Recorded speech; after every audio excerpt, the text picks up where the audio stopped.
Ginetta GT4s. We've reached round 3. James Kellett has certainly set the pace, winning twice this weekend. The hat-trick beckons. He's on row 3 for round 3. Paul O'Neill and Richard John Neal in the commentary box.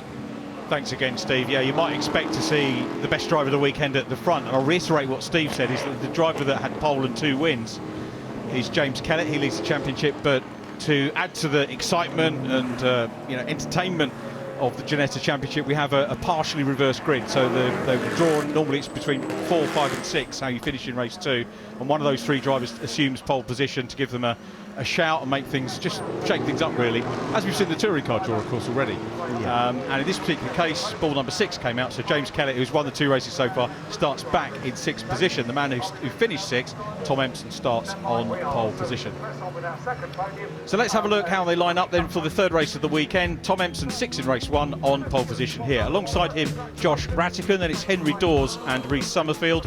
Aston Miller is next up with championship leader James Kellett alongside. Then we get into first the amateur drivers, Darren Leung and Colin White. Blake Anglis running a Ginetta G55. We'll talk more about the cars as we go through the grid. Luke Reed is alongside him, then followed by Ian Duggan and James Taylor. Connor Garlick not on the grid, sadly, in his debut weekend in Supercup. James Townsend next to him is, though, Daniel Morris and Gary Townsend on row 8, followed by Nick Halstead and Mike Brown. And grid completed by Wes Pearce, Sam Callahan on his debut weekend, and the returning Luke Waugh. So 2 cars being raced here, sports cars built in Great Britain, the wonderful Ginetta company based up in Leeds, headed by Lawrence Tomlinson, himself a noted racing driver. And this particular car, we had the G50 originally, we have the 55s that you see, the second half of the grid, running the V6 Ford engine, but the new class for this year, this weekend, for the first time, listen to what we've got on track now, this is the new 56, which is a V8. Yeah, 2 more cylinders, and Aston Miller are on board, the number 7. Fantastic, fast car, 500 brake horsepower, the new car, capable of 165 miles an hour, 1,100 kilos, so, you know, a fast car, and in that livery, it looks absolutely fantastic, doesn't it? But, yeah, the 2 classes will go against each other, but these cars with the yellow headlights will be faster. They're the V8s, and Aston Miller, who has our in-car camera, a graduate of another of the support programme that you'll see. If you join us, stay with us on ITV4 a little bit later on, you'll see the Ginetta, actually you won't see the Ginetta Junior Championship, they're complete for the weekend, but Aston, the reigning champion of the 14 to 17-year-old Ginetta Junior Championship. And he very gallantly let us put the camera in his car. He's not bothered at all. Youngster from Hailsham in Sussex. Yeah, good to see a little bit of bravery and have that onboard camera. Some people are a bit superstitious, but it's given us great onboard so far. These guys coming up at the back row of the grid now, you can see they're just trying to get heat in those wet weather tyres. The faster cars, the V8s at the front of the grid, they've got traction control and ABS like your road car at home, so they're going to have a bit of help there. And the other cars, the V6, the slower class, they're going to be really struggling because they don't have any electronics at all. A show of the 2 drivers at the back, Sam Callahan in the white car, new driver, and the other driver, Luke Waugh, returning. Amateur driver, hadn't sat in the car since last year. That's pretty much how it goes. The guys at the front will have tested. So, lights on, and we're getting ready for the 3rd race of the weekend. Out go the lights, and Tom Empson in white and blue. Local man comes from Kent, but look at the start by Rhys Summerfield. Rhys is the word, up into 2nd position. The veteran of the parish, Rhys Summerfield.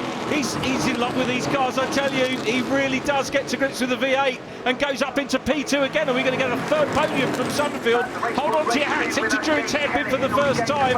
It is Josh Rattican running in 3rd place, but Tom Empson made a decent start, even though Rhys Summerfield was the man off the line. Well, that was an excellent start. James Kellett launched from 6th place into 4th place, so he made it 2. Look, he's driving a battle for 3rd now. You can New see leader as well, right? Summerfield's in front. Summerfield's done the job, hasn't he? He's really done his homework and got the lead straight away. But look at they're all backing up. Kellett, oh, he has to run wide, and is he going to go round the outside, the wet line? Is there enough grip there? He gets on the pole. He could actually get up into P2 here. He gets squeezed out. Oh, it's looking strong. Josh Rattican, another Ginetta Junior graduate, so did a couple of seasons in the juniors, moved up into Supercup last year with the 55s. He's the 3rd place car, but it's Rhys Summerfield, one of the older drivers in the championship, an ex-Caterham championship, so raced in the little Caterham sports cars that there's so many of running up and down the country, but made the move into Ginetta, and he's got the lead, and very well earned indeed. Tom Empson, local man, second.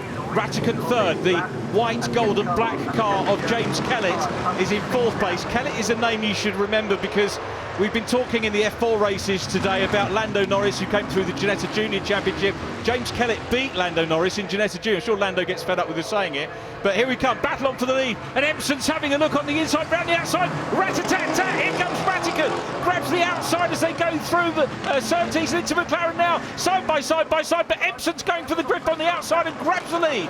Wow, he's done it round the outside. That was so brave. It could have ended in the gravel, but look, it's not over. Ratican on the inside, Summerfield on the outside. They run up to Paddock. It's going to be a fourth gear, 100-mile-an-hour apex. Gets the car slowed down. There's 3 into 1. How will it end? Kelly in the 6 in the gold car there. He's trying to get down the inside. Summerfield demoted. Superb stuff. Hats off to Empson. Lost the lead and got it back. How good is that as a junior graduate coming up into this formula? Hat off to Tom Empson for fighting back. Didn't give up. That's what you want to see from a young driver.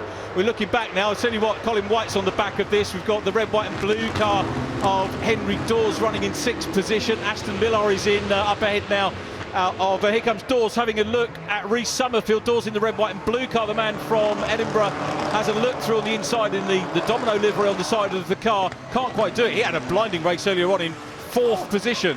Oh, Ratican ran wide there, didn't he? Nearly lost a load of places. So, yeah, he's still P3, but Ratican there. Kellett's second now. Yeah, Kellett's second. So, yeah, he's gone up, hasn't he? Fantastic stuff. 4th to 2nd. James Kellett, a double Ginetta GT5 Challenge champion, which is the slightly older G40 car, obviously not as powerful as these ones, but a stepping stone between the G40 Junior car and these V6 and V8s. A double champion in that. He's been running in a Ginetta 55 in a series called GT Cup. Here's the start again, though, before we come back to James Kellett. Yeah, great stuff from the blimp up above, and look at this. You just see on the outside there, row 2, that terrible start, but they all yo-yo back into position, and Empson really did just got on with it, didn't he? Rhys Summerfield was straight up into P2, and it was the car in P4 there, James Kellett, who was just so hot into Druids. He nearly actually wiped out P3, but yeah, 3 abreast in the middle of the pack as well, and the guys just trying to stay out of each other's way. Absolutely stunning start that was. It was really good stuff, and look at this. Kellett now is into the lead. It was ominous, wasn't it? It certainly was. James Kellett, I didn't know whether I would put money, I haven't bet at all, but would you have put money on James Kellett coming through from P6? You'd have to be brave to bet against him, but there was a school of thought that Kellett might just sit back, go for podium points. He's picked them off one by one. He came back to Ginetta and made his debut the last couple of rounds in the Supercup last year, and everyone said, yeah, okay, because there's things like tyre allocations we have to deal with and stuff like that. But whether he had new tyres or not, he's a class act in the car, and he's proved that this weekend. Yeah, class act. He's got a great CV, and you can see these cars are not easy to drive, these V8s. I'm not sure how much wet running these drivers would have done. Look, it looks like they're running wide. They're actually using the wet line around Brantax. It's just trying to stay off the rubber that's ingrained into the tarmac, and the water stays on the top of it if you use the normal racing line. So around the outside of most corners for the guys when it's wet, but this is looking like a really good race is shaping up here. The top amateur driver, we've got pro and amateur in each of the types of car racing. The amateur drivers are usually the older drivers, you know, the ones maybe not on a career trajectory as far as sports car racing is concerned, and maybe those just who've come to racing a little bit later on. Go on, you're having a chuckle there. That was really diplomatical, that was. Very good. Was it? I do my best. Easy for you to say. But you were talking about different classes of car, and here we go. Yeah, these are the G55s, headed by James Taylor from Blake Anglis. But we've got a replay. Yeah, so this is running the wide. Lead, isn't it? I grabbed a bit of curb and a bit of dirt, and that pushed him off wide. Yeah. Through on the inside goes James Kellett, but here comes Empson back. Yeah, he did, didn't he? Come back around the outside, and then it's just a case of who can get the steering as straight as they can to get full throttle on without wheel spin and losing forward momentum. So really good stuff from Kellett. He kind of forced Empson into that mistake. Absolutely great stuff. Brilliant racing this is. Superb sound from these cars as well. So there is Rhys Summerfield up ahead of Henry Dawes. Those two running in 5th and 6th position. Dawes with a superb brace of 4th places so far this weekend. By far the best racing I've seen him do. He's having a good old nibble there, isn't he, Rhys Summerfield? Yeah, it's interesting, isn't it, how they yo-yo up and down, and that's a game-over situation, that for Summerfield. He got on the dirt, too much speed on the way in, and Henry Dawes, he's been very impressive in that Domino's car this weekend. He might have a G55 moment, the V6 class, which is headed. Got a lot of youngsters coming up in the 55 class. At the moment, he's headed by James Taylor, another Ginetta scholar back in the day. It's run a scholarship with Ginetta in the Ginetta Junior Championship. He's raced in the G40s as well for seniors. And he's leading Blake Anglis. Now, if that stays that way, we've had 3 different G55 winners overall over the course of the meeting. We're in for a good year from them. Yeah, that's proper impressive stuff, that, isn't it? And impressive stuff here. Look at this little battle going on. So this battle is for second. Kellett is up the road, and wet or dry doesn't matter. James Kellett is fastest lap as well. Fastest lap, yeah, by quite a bit actually, 3:10. So look at this though. Look at the run from Aston. Oh, come on, lad! Spot on that. Yeah, down the inside of Josh Rattigan. So the camera car working well. Brand new team this year, DTO. We've got a couple of new teams racing, including Wolf Racing in the 55s, and Aston runs on a little bit too far there, gets a little bit squirrely, and Josh Rattigan's going to try and get back at him. Josh, another youngster, learned his craft in the Ginetta Junior Championship.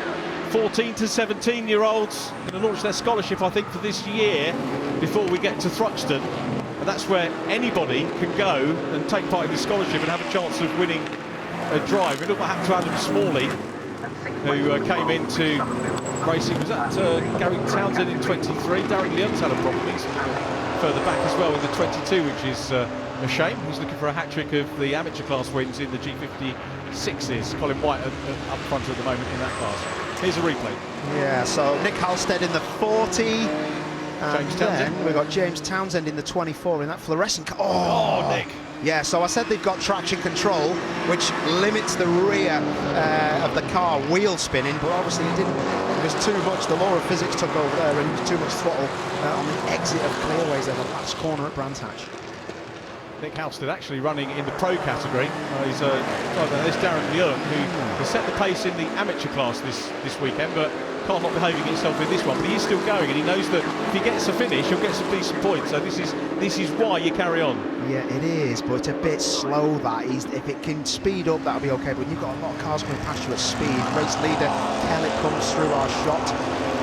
Oh, he's pushing on, the lad. He's got a bit of oversteer with the rear axle is just losing its grip and it's sliding sideways like a rally car. So he's definitely pushing on.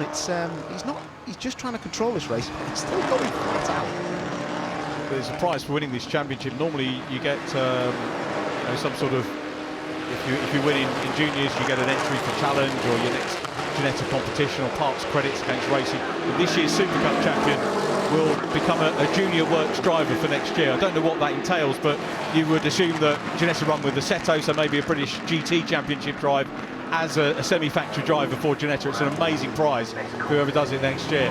But now we're getting into some traffic. Now this is not going to phase. Now this could be the curse of the commentator. And James and Mum and Dad, I apologise if this is the case, but this shouldn't be a problem for James Kellett. It's done and dusted. You've got to pick them off where you can. Look at that, slip straight down the inside. Look at the filth on that the circuit there, that Graham Bend. Look at the lights flashing, and doing that, wiggling all the way over the back of that car. Gary Townsend getting out of the way. It's good to see that, but you do have to flash the lights because you're just never too sure. Looks like Townsend was going to try and go back at him then. Yeah, come on, let's have it. Townsend was second year in the championship, and Aston Miller nipping through past traffic as well. So Millar running in third place. So it's Kellett from Tom Empson second. Aston Millar on for a podium again in third. Yeah, was that? I'm just looking. It was Empson who we went past. Empson got in the gravel. Townsend's up into second. Yeah, sorry, I only just seen the blue and white cars who went back on board. So right, yeah. So Aston Miller, who we're on board with, we pressured him into a mistake. Job done. And these are back markers in front now. Yep, first of those cars that he's closing up on is Mike Brown in number 20, the ex-Aston Martin GT racer. Sun Racing in the Junior Championship. Mike's had a good lot of podiums this weekend in class. And Aston Miller goes past. Mike behaving himself extremely well indeed. And then we've got Josh Rattigan back at it in 21, putting Aston Miller under pressure. That is now for second place. Tom Empson, how well did Tom recover? Here's a rerun. So this will say everything about it. So nice and steady on the throttle. Listen to that V8. So Tom Empson in front. Oh, gets sideways on the downshift, locks the rear axle, drops a left rear into the gravel, and it was game over. So really pressured him into that mistake. But you can just see when you're going around a corner and going down the last gear, the torque can just break the axle's traction, and the rear tyres give up, and it's like nipping the handbrake on a new road car. It just sends it into a little bit of a slide, and that's it. It's game over. So he's done all right here, isn't he? He's just picked them all through the classes, and back markers just behaving themselves. It's good to see. Yeah, it is. Aston Miller just about to make a move as well, and side by side this is for position, and muscling his way through now is the 21. Townsend gets barged off the track and onto the grass. That's going to damage the front splitter on that car. Hope all is okay with him, but through up into second place now goes Josh Rattigan. Wow, well, we didn't know Rattigan was around, did we? We were on board with Miller. Look at that. Oh, scoops up a load of rubbish. That will have to go in the pit, so it could overheat, and the radiator blocking off all the air. But Rattigan, he just got down the inside, and it was unsighted, wasn't it? Townsend was pushed to one side. That could have ended terribly, but it's not over yet. Look, he's back on it. Oh no, James Taylor into Colin. And that's Blake Anglis around the outside. Sorry to cut across, Paul, but that's the change for the lead on the G55 class, as Blake Anglis trying to make it 2 wins, and James Taylor loses out, dicing with Colin White there. Now we've got a safety car, so probably as well, because it's going to calm things down. It's starting to get a little bit frenetic, so this will calm things down, and we should get a few minutes racing just to get us to the flag. Yeah, definitely. What's this safety car for then? So there must be a car off, or are they worried about the car that's off at clearways? Yeah, there's a car on the clearways oval, isn't there? Which is there. It's one of the breakout cars, and I think that is. I thought that had been there for a bit. Yeah, so maybe we've looked at it and seen that is in a dangerous position, because that's why they've realised that can be hit. Yeah. But yeah, that's been there for a couple of laps. I was wondering why it was stopped there. So Callahan, because he disappeared fairly early on, didn't he? He's one of the breakout drivers. Yeah, it's a good call to get that moved, and I think to be fair to race officials, they have a difficult decision to make. Do they move it? You know, if they do, they can get into trouble for moving it, and people criticise it. And then when a car goes off and nearly misses it, yeah, perhaps we should move it. But they're just trying to keep the race going and keep the day going. I'm just glad I'm not a race official, that's all I'll say. Oh, for sure, for sure. Now, here's a nice bit of kit. Beauty, isn't it? Yeah. Do you know what I love about that? Look at the rear wing on the safety car with its orange flashing lights. That's absolutely awesome, isn't it? Look at all that grass on the front of Gary Townsend's car. But yeah, it's not ideal to have a safety car, but safety is paramount. We know that. But I'm looking down a shout to, as always, to the safety crews going out there and getting that car out of the race. So it's great stuff. Sam Callahan, first-year driver, only had a couple of days out in the car so far. You might know the name. He was an X Factor finalist a few years ago. Still writing songs and releasing some great music as well, and trying to make a career as a racing driver. A little bit of contact, wasn't it, with James Taylor and Colin White. James Taylor in the Team Hard pink and green car. He won that drive as a scholarship, by the way, for Team Hard. Yeah, that's an interesting one, isn't it? Yeah, that's one way of putting it. I mean, to be fair to James, and I'm not going to be fair to him, it looks like he kept his throttle on while he had Colin White across the front of him, so you can correct me if I was wrong, but it didn't look like he was on the brakes trying to slow that down. But yeah, I'm just glad that they're both in a straight line and they've kept going. I think they're trying to catch their safety car back up now, so yeah, I think very nearly in line. So if that's clear, we could be going lights out very soon. As soon as the lights go out, then it's down to our lead driver, James Kellett. And this is the frustrating bit for him. And Josh Rattigan, who we know is all fired up for his move on Aston Miller, he's going to fancy having a go here at James Kellett, isn't he? Well, yeah. How long does, how much, the lights are out, so this is it. It's ready to rock and roll. This is it.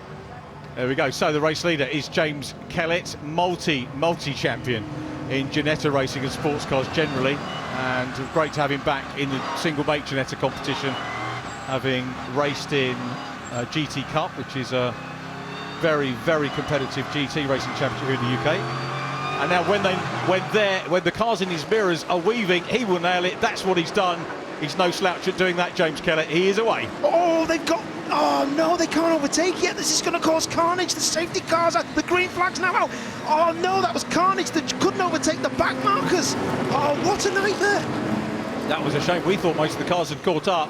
but thankfully it looks like it's all gone through okay. Henry Dawes still dicing there with Reece Summerfield. Here we come up towards Druids on the first lap of the restart. 4 minutes to go. Massive bunching going on here. Need to check the order as far as the 55s are concerned. It's still Blake Angliss from James Taylor. Luke Reed in the new Wolf Motorsport car built here at Brands Hatch. Together here at Brands Hatch is in third position. Yeah, I'm a bit shocked at that. That was a bit of a worry, to be honest. It was a worry, and you know what? They got away with it, They did. and there was maybe a bit of luck, but that was Kellett. He had to come out the throttle because he'd have been penalised for overtaking cars on the restart. Kellett in the lead, where he deserves to be, and he's just going to get his head down. But how much has he took out his tyres getting that big lead? Because Rattigan could come back to him here with 3.5 minutes to go. James Kellett knows all about tyre management. That's Blake Angliss off in the 84. Henry Dawes is off as well. The other car is Luke Waugh. And so they've had a tangle, and I'm guessing that is faster cars looking to try and come through. Some of the amateur class G55 drivers have gone through. I reckon that is going to be a safety car, if not a red flag, and a checker. There's only one car stuck I can see out the window, and that's Henry. Well, it could be Henry Dawes by the look of it, because everyone car's else enough to stop the race, though, isn't it? Yeah, that's in a terrible position. That's him done. There we go, red flag. That's going to be checker as well. What a shame. That's a real pity, because and really it was they say in America, yellers breed yellers. Yeah, exactly. It was that first safety car, that the restart, that messed things up. And the organisers, again, a good decision. That's why they didn't want to do the safety car in the first place, because it could disrupt the rhythm of the race for everybody. I don't understand why the other cars were caught up. They should have been going a bit quicker to get on the back of the train of cars. Like, I think it was one of the back markers that they were working their way through, that group that they caught. Yeah, but the restart from clearways, you wouldn't think there'd be lapped cars that close. No. You know, and maybe one of them had a problem, and they were slow. Oh, was it Darren Leung? Possibly. And nobody wanted to overtake. Anyway, let's not speculate. What we will do is reflect on what a weekend it's been for James Kellett on his full-time return to Ginetta Racing in the brand new car. You can see there are two names on the roof. You've got A. Stevenson, which is Alex Stevenson, who he pairs up with in this car in GT Cup. So this car can be adapted and raced in other formulae as well. Checkered flag declared, and it is a hat-trick this weekend for James Kellett. I think a lot of people were expecting it. I don't think necessarily he's going to dominate the whole season, because there are people like Aston Miller, Josh Rattigan, Tom Empson. What a start, lost the lead, got back in. That was a great fighting stuff from him at the start of the race, and there was an awful lot to take away. Yeah, when you're on top of your perch, somebody will want to knock you off, and I'll guarantee. For sure. I'll guarantee there'll be somebody that'll do that. But James Kellett, I've got to back you up on that, Richard. He's a proper talent. He's a difficult guy to knock off the perch as well. Very difficult. He's giving some on the flash there, isn't he? What's going on? He is, yeah. Yeah, looking like he wants everyone to crack on and move on. The Fox Motorsport car in front of him. It's like the M25. So a little replay here, and this is the restart. So Kellett gets the job done. Look, he's out in the lead, flat out, and now look as the camera pans. It looks. I think that might be Darren Leung with a problem, and they can't overtake him. It's against the regulations. It is. I think that could be Darren. That could be Darren Leung. Nobody wanted to go past him at the start, because you can't do that. And the car behind him, the green flag to start, got to wait for the green flag. So, yeah, that is an absolute nightmare. And they wouldn't have known how close they were to overtake. What? I'll tell you the other thing is I've not seen that happen before. I've never seen that happen before. Yeah, it's a shame. Like, you're out there trying to get points, but it was very slow, and that's why that car couldn't catch up. So they're not letting the cars down the pit lane. We don't want you in Park Fermo. You've had 2 wins already, Mr. Kellett. You're not having any more. But yeah, super weekend for him. Josh Rattigan will be second, assuming the result is as we've got it on screen. Aston Miller, another podium for the youngster, who I've got to reiterate was great in lockdown. We weren't allowed out, were we, of the broadcast bubble, and we couldn't communicate with the drivers. He always used to ring me up on a Saturday morning. Hello, Richard. He's got the deeper voice now. He sounds like Phil Glue, who's just been commentating with you on Formula 4. What was that? But he didn't rung. I went up to him and said, "You haven't rung." He said, "But you're not in your bubble anymore, are you?" Fair play, Aston. You know, right? That was really good. Tom Empson, Reece Summerfield, strong weekend for him. 6th position. Blake Angliss will get the 55 win as well. So 2 wins for Blake Angliss, who again we've known through his junior journey, and so he'll be pleased to have had a second win. I think we're going to have a look at what happened from the onboard. Yeah. So just like magic, we get the onboard. Aston Miller. Listen to this. Oh, he got boxed in at the start, didn't he? But listen to that V8 screaming. So where does he get the places up here? He's on the brakes, nice Nelly. It's Paddock Bend, and look at that round the outside. Kellett from nowhere round the outside. Gets straight from 6th to 4th. Henry Dawes in front, on the brakes for the camera car, and look at that, all the grip on the inside. They get on the throttle, listen to that V8 screaming away, and does he, oh, wheels spinning, the rear axle's sliding around. Does he have a look? No, he just makes sure that Henry runs wide, and that was because he was looking in his mirrors. Thank you very much, I'll have some of that. Look at Kellett in front, Kellett all over the back of the pack in front, trying to get into the next position, running wide with our camera car on board. Kellett then trying to get down the inside. That's Rattigan on the left with his orange fluorescent stripes. And look at that, 4 cars flat out. 165 mile an hour these cars are capable of, but I guarantee they're doing about 140, 145 maybe now. Where do they brake? Just on the brow as they go into Paddock Hill Bend. That was excellent onboard stuff. Superb stuff. Here's how they finished round 3 of the Miller's Oils Ginetta GT4 Super Cup Championship. And James Kellett takes his 3rd win, a perfect weekend for him, pole and 3 wins. Josh Rattigan 2nd from Aston Millar, then it was Tom Empson and Rhys Summerfield 5th. Blake Anglish taking a 2nd G55 win of the weekend. James Taylor 2nd on this occasion. Ian Duggan wins the G55 amateur class ahead of James Townsend. Then it was Nick Halstead completing the top 10. 11th was Luke Reed ahead of Wes Pearce and Daniel Morris. Luke Waugh 14th from Gary Townsend and Mike Brown. Colin White finishing in 17th. Problems in the race for Darren Leung, Sam Callahan and sadly Henry Dawes. And the championship standings as we head to the 2nd event of the season for the Super Cup. James Kellett 26 points clear of Aston Millar from Rhys Summerfield and Josh Rattigan. Tom Empson in 5th. Amateurs headed by Darren Leung and Mike Brown. In the G56s, Wes Pearce 3rd and Colin White 4th. And in the 55s, Blake Anglish 10 points clear in the pro category ahead of James Taylor and Luke Reed. Nick Halstead 4th from Conor Garlick, and Ian Duggan goes away with the championship lead for the G55 amateurs ahead of Daniel Morris, James Townsend, Luke Waugh and Gary Townsend.